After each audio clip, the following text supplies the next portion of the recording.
তুমি বড় হয়েছো বলে তুমি যা বলবে সেটা কি আমাকে মেনে নিতে হবে? মেনে নিতে হবে বাবা, কারণ আমি এখন সাবালক হয়েছি। তোমার এসব জ্ঞান অন্য কাউকে গিয়ে দেবে। আমি তোমার বাবা। আমি কখনোই মেনে নেব না তোমার ভুল সিদ্ধান্ত। দেখো বাবা, আমি বড় হয়েছি, আমার নিজের সিদ্ধান্ত নেওয়ার বয়স হয়েছে, তাই আমি যাকে পছন্দ করেছি তাকে আমি বিয়ে করব। তুমি কি মনে করো বিয়েটা একটা ছেলে খেলা, ছেলের হাতের মোয়া যে ধরেই খেয়ে ফেলবে? আমি সব কিছু বুঝে শুনে সিদ্ধান্ত নিচ্ছি।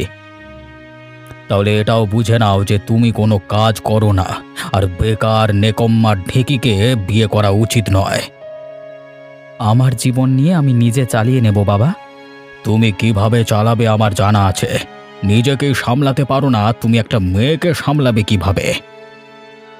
আমি শুধু তোমাকে জানিয়ে দিলাম, আর এটাও জানিয়ে দিলাম যে আমি দুদিনের মধ্যে ওকে বিয়ে করে ঘরে আনব, তাতে তোমার মত থাক আর না থাক।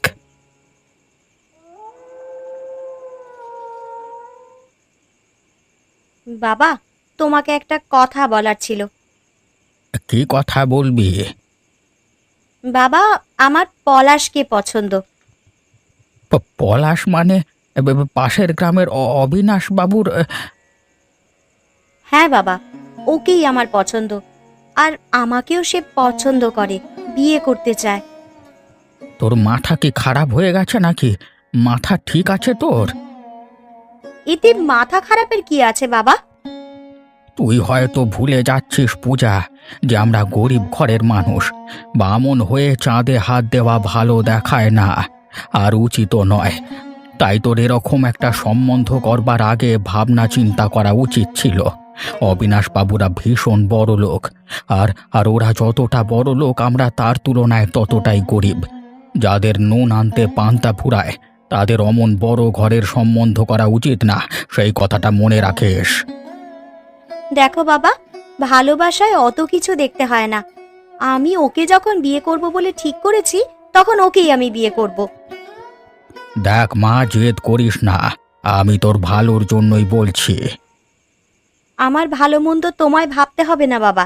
আমি যেটা ঠিক করে রেখেছি সেটাই হবে, আর এটাই আমার শেষ কথা, তুমি জেনে রাখো। তার মানে তুই আমার কথা শুনবি না? কোনো প্রশ্নই আসে না তোমার কথা শোনার। আমার সিদ্ধান্ত আমি জানিয়ে দিয়েছি, আর এটাই আমার শেষ সিদ্ধান্ত।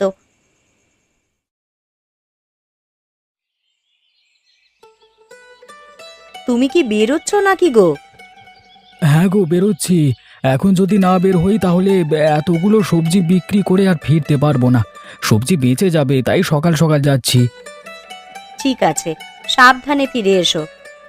কিন্তু মনটা বড় খারাপ, আর মাথাটাও একটু গরম হয়ে আছে, বুঝলে? কেন, কি হয়েছে? আরে নগের লোকটা বড় বেয়াদব, পরের ভালো একদম দেখতে পারে না।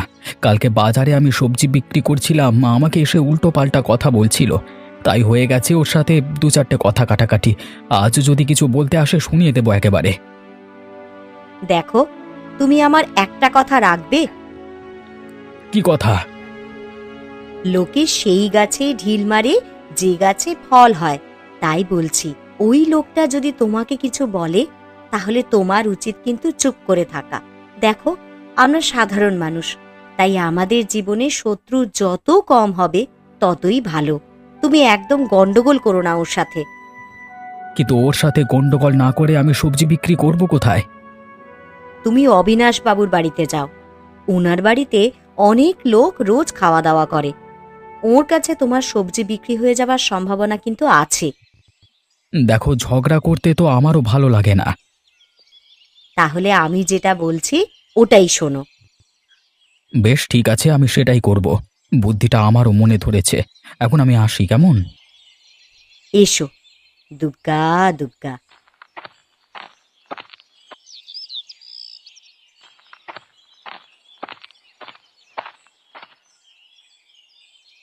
বাবু, একটা কথা জিজ্ঞাসা করব আপনাকে। হ্যাঁ, জিজ্ঞাসা করো না। রোজ আপনার বাড়িতে কাজে আসি, কোনোদিন তো দেখি না আপনাকে এমন মন মরা হয়ে থাকতে। বলি, আজকে কি কিছু ঘটেছে বাবু? আপনাকে দেখে বড় দুঃখী লাগছে। তোমাকে আর মনের দুঃখ কি বলি? দেখুন বাবু, আমি আজ সামান্য একজন কাজের লোক আপনার বাড়িতে। আমাকে আপনি বলবেন না এটাই তো স্বাভাবিক, কিন্তু বিশ্বাস করুন, যদি বলেন তাহলে আমি এই কথা আর কাউকে বলবো না। দুঃখ যখন ছেলেকে নিয়ে হয় তখন কি আর কাউকে মুখ ফুটে বলা যায়? কেন? পলাশ দাদা বাবু তো খুব ভালো ছেলে। ভালো ছেলের ভেতরের রূপ যদি তুমি জানতে, তার আজকাল বিয়ে করবার মন হয়েছে। কোথাকার একটা মেয়েকে সে পছন্দ করেছে। আমি বললাম কিছু কাজবাজ করিস না, বিয়ে করে একটা মেয়েকে সামলাতে পারবি না তুই। তা আমাকে সে যা নয় তাই করে অপমান করলো। বড় ব্যথা পেলাম মনে। একটা কথা মনে রাখবেন বাবু, কি কথা? ছেলেরা যখন বড় হয় তখন তাদের জীবনটা তারাই বেছে নেয়। আমরা তাদের জীবনে তখন খড়কুটোর মতনই হয়ে যাই। তাই আপনার কথা শুনে দুঃখ হলেও আপনাকে সান্ত্বনা দেওয়ার ভাষা কিন্তু আমার কাছে নেই বাবু। তুমি আর কি সান্ত্বনা দেবে বলো? শুধু এতটুকুই বলতে পারি বাবু, দুঃখ পাবেন না। নিয়তিকে কেউ খণ্ডাতে পারে না। ভগবানের যা ইচ্ছে তাই হবে। বেশ, তুমি যখন বলছো তখন মেনে নেব আমি। ভগবানের ওপরই সবকিছু ছেড়ে দেব।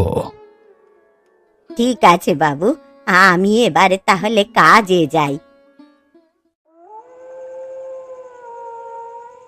দেখো, যা করবার আজকেই করতে হবে। আমাদের হাতে বেশি সময় নেই। কিন্তু তুমি একবার একটা জিনিস বোঝার চেষ্টা করো, এটা খুব মুশকিল কাজ। কোনো মুশকিল নয়। যখন ভালোবেসেছি তখন আমরা পালিয়ে গিয়ে বিয়েও করতে পারবো। দেখো, তোমাকেও যেমন ভালোবেসেছি তেমন বাবাও কিন্তু আমার নিজের। বাবা অনেক কষ্ট করে আমাকে বড় করে তুলেছে গো। সেই বাবার মনে দুঃখ দিয়ে আমি কিভাবে তোমার হাতটা ধরে পালিয়ে যাই বলো তো? বাবা যে এখনো মেনে নিতে পারেনি আমাদের সম্বন্ধটা। দেখো, ন্যাকামো করো না। এত কিছুর পরে আর ন্যাকামো করবার সময় নয়, এখন তোমাকে যেতেই হবে। একটু বোঝার চেষ্টা করো তুমি। কোনো কিছু বোঝবার সময় নেই এখন। এখন সেসব পেরিয়ে গেছে। যদি তুমি না যাও তাহলে তুমি আমার মরা মুখ দেখবে। আমিও আমার বাবাকে কথা দিয়েছি, তিনিও মেনে নেননি। একদিন মেনে নেবে নিশ্চয়ই। আমি তাকে বলে দিয়েছি আমি দুদিনের মধ্যে তোমাকে ঘরের বউ করে নিয়ে যাব। সুতরাং আর সময় নেই হাতে। আমি হেরে গিয়ে ওই বাড়িতে ফিরে যেতে পারবো না। তুমি যদি চাও যে আমি মরে যাই তাহলে তুমি তোমারটা ভেবে নিতে পারো, আমি আমারটা ভাবছি। না না, অমন করে বলো না। বেশ, আমি তোমার সাথেই যাব, চলো।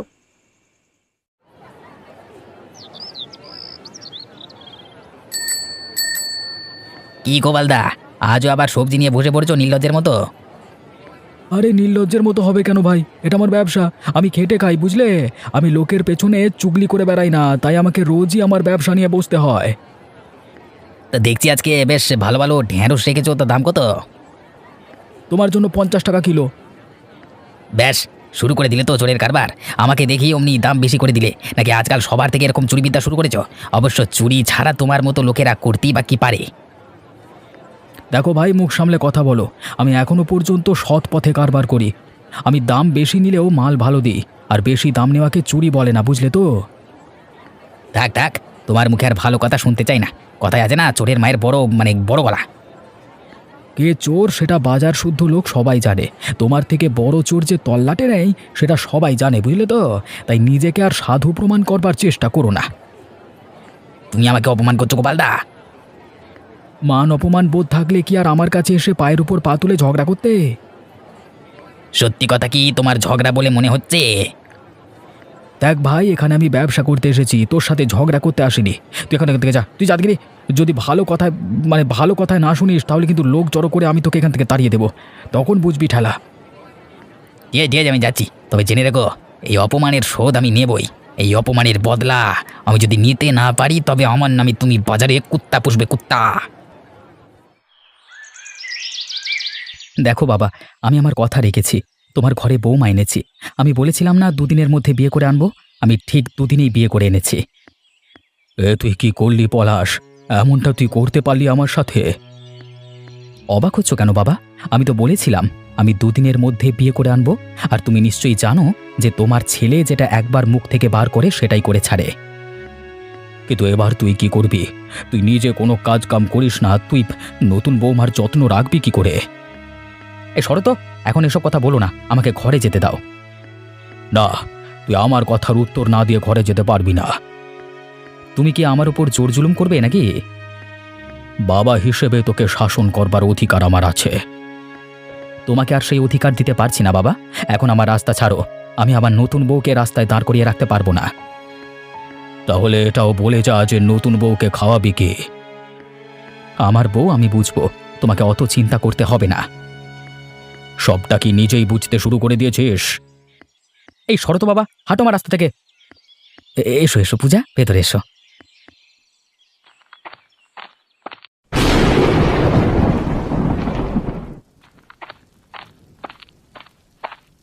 এই ঝড় বৃষ্টির সন্ধ্যায় তুমি এত দেরি করে ফিরতে পারলে? তোমার জন্য কত চিন্তা হয় বলো তো। আরে দেরি হয়ে গেলে কি করতে পারি বলো? তবে একটা খবর এনেছি গো। কি খবর? কিছু হয়েছে নাকি গ্রামে? বড় খবর আছে, বিশাল বড় ক্যাঁচাল হয়ে গেছে। কি ক্যাচাল হলো আবার? আরে অবিনাশ বাবুর ছেলে পলাশ পালিয়ে গিয়ে বিয়ে করে এনেছে। সে কি গো? কাকে বিয়ে করেছে সে? ওই পাশের গ্রামে বুড়োর মেয়ে পূজাকে। আরে তারা তো খুবই গরিব ঘরের লোক গো, তা অবিনাশবাবু কি বললেন? অবিনাশবাবু মেনে নেননি প্রথম থেকেই। বিয়ে করে আনবার পরেও ঘরে বউ তুলতে চাইছিলেন না। শেষ পর্যন্ত পলাশ জোর করে বউকে নিয়ে ঘর ঢুকেছে। কিন্তু সে তো খুবই চিন্তার বিষয়। সে ছেলে যা বদমাইশ, বউকে ঠিক করে রাখবে তো? সেটাই তো চিন্তা অবিনাশবাবুর। কাজ বাজও তো কিছু ঠিক করে করে না, বসে বসে শুধু ফুটানি মারে। মেয়েটার জীবন না নষ্ট করে দেয়। অবিনাশবাবুও সেটাই চিন্তা করছেন। ভালো মেয়েটা ওই বদমাইশ ছেলের সাথে পেরে উঠলেই হয়। ভাবছি ওই বুড়ো মানে হরিপদবাবুর সাথে একবার দেখা করব। ঠিক আছে, সে নয় দেখা করো। এখন হাত মুখ ধুয়ে নাও দেখি, না হলে এই বৃষ্টিতে ভিজে যে ঠান্ডা লেগে যাবে। হ্যাঁ, তুমি গরম গরম কিছু খাবার ব্যবস্থা করো, আমি হাত মুখ ধুয়ে আসছি।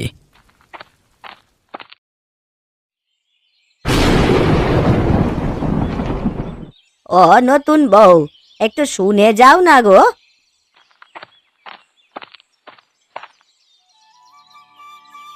হ্যাঁ বলুন বুড়িমা। তা নতুন ঘর, নতুন সংসার কেমন লাগছে গো? হ্যাঁ ভালোই লাগছে। আপনি ভালো আছেন তো? হ্যাঁ মা, ভালো আছি। তা বউ, তোমার বাড়িতে আর কে কে আছেন গো? আমার বাড়িতে একমাত্র আমার বুড়ো বাবা ছাড়া আর কেউ নেই। আহারে, তুমি তার একমাত্র মেয়ে ছিলে, এখন সেই মানুষটাকে কে দেখবে বলো তো? বাবু, মেয়ে মানুষের জীবনটাই তো এটা। একদিন সব ছেড়ে যে বাপ মা মানুষ করলো, তাদের সবাইকে পর করে দিয়ে শ্বশুর বাড়িতে চলে আসতে হয়। শ্বশুর বাড়ি হয়ে ওঠে তার আপন বাড়ি।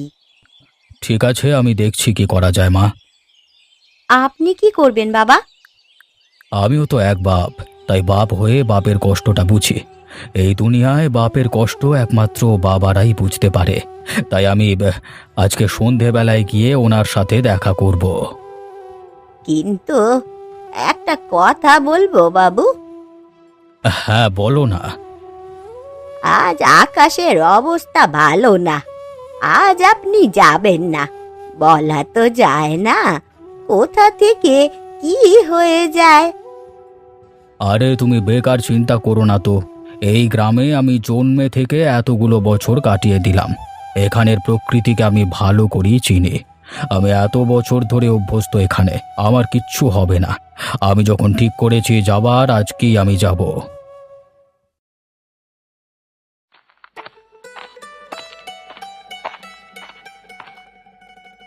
আরে গোপালদা, কই যাচ্ছ গো? এই তো যাচ্ছি ভাই। আজকে সবজি নিয়ে বসবে নাকি? না, আজকে ঠিক নেই গো। আরে গ্রামে যা ঝামেলা চলছে, এদিকে এসো বলছি। কি হয়েছে আবার গ্রামে? হ্যাঁ, আরে ওই পলাশ মানে অবিনাশ বাবু ছেলে বিয়ে করে এনেছে জানো তো। সেইভাবে তো কিছু জানি না।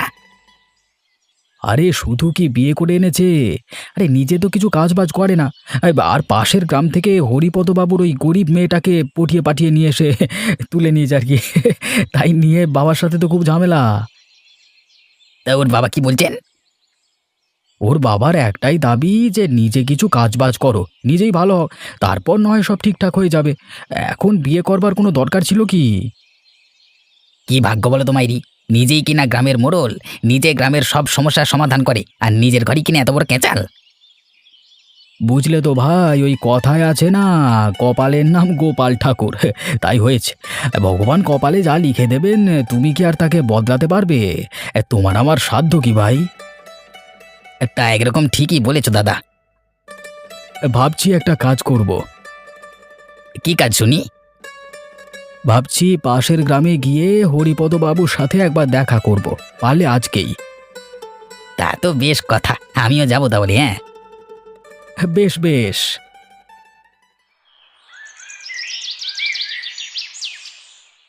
হায় ভগবান, তুমি আমার সাথে এমন অবিচারটা করতে পারলে। আমি তোমার কি ক্ষতি করেছিলাম বলো, যে এই বুড়ো বয়সে তুমি আমার থেকে মেয়েটাকে ছিনিয়ে নিলে? আবার একমাত্র সৎ পবিত্র মেয়েটা কোথায় যে চলে গেল কিছুই বুঝতে পারছি না। কেন তুমি আমার সাথে এমনটা করলে? আমি তো তার বিয়ে না দিতে চেয়েছিলাম তার ভালোর জন্যই। তুই একবার ফিরিয়ে দাও ওকে ভগবান।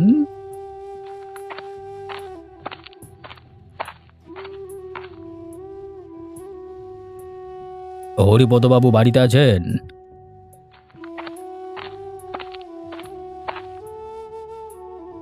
কে? আমি তো ঠিক চিনতে পারছি না। ও, আরে আমার বাড়িতে আজকে কত বড় মানুষ এসেছে।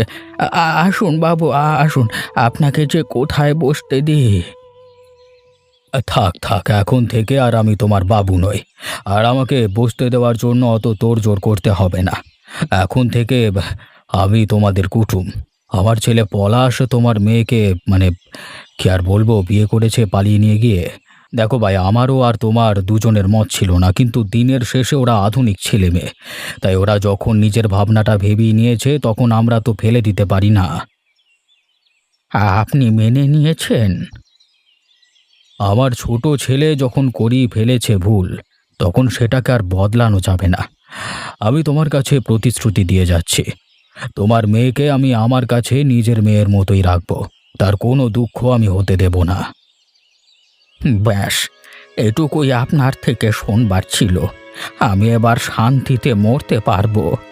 এতদিন মেয়েটার জন্য বড় চিন্তা ছিল, আপনি যে এই সান্ত্বনাটুকু দিয়েছেন আমি এতেই খুশি। এখন আমরা দুজনেই একে অপরের আত্মীয়, আমাদের মধ্যে শান্তি আর সুখের সম্পর্ক। চলো চলো, তোমার ঘরের ভেতরে যাই। আপনারা আসুন আসুন।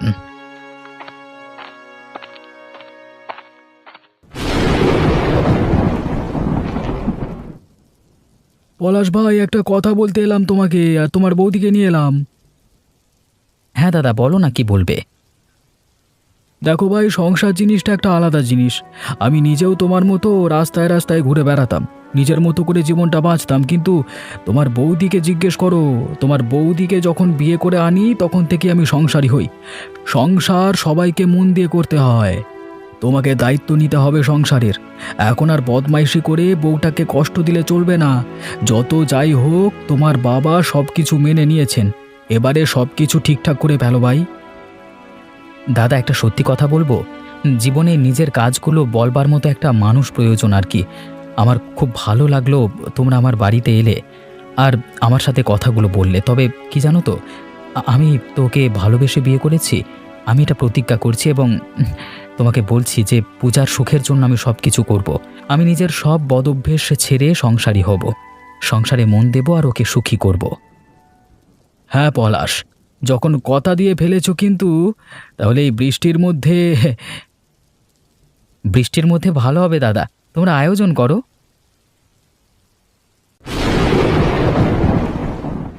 নগেন, গোপাল, আরে দেখো, তোমরা একটু দায়িত্ব নিয়ে পরিবেশন করে খাওয়াও সবাইকে। দেখো ভাই, বৃষ্টি হচ্ছে বলে যেন কাজে কমতি না হয়।